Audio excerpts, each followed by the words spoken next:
တို့လည်းအများကြီးပဲဒီမှာထွက်လာအများကြီးပဲကျွန်တော်ဒီပထမလာတော့နေရတယ်ကွက်နေရတယ်အခုအနုသေးလေးအများကြီးထွက်လာစပင်းတို့တွေအားရမိုက်တယ်နော်ဒီမှာလည်းအများကြီးပဲတော်လုံးနေရဲ့ YouTube origin ကဒီစိတ်လေးစားဟာပဲ head to man ရဆိုတော့အေးကြတယ်ဒီရလည်းများပါတယ်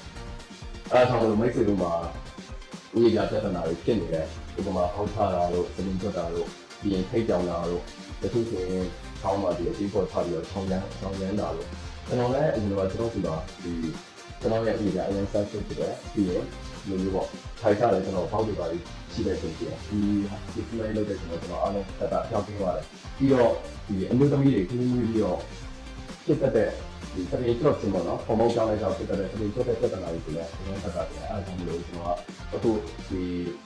ချီမလေးကိုပြိတ်တဲ့တွေအတွက် recommend ပေးချင်ပါတယ်ဒါကြောင့်မလို့ဥယျာဉ်ပြဿနာတွေဖြစ်နေတဲ့မိတ်ဆွေတွေအားလုံးဒီမှာလာရောက်ပြီးတော့ဒီမှန်ဆိုင်ကိုကျွန်တော် recommend ပေးချင်ပါတယ်အားလုံးတက်တာ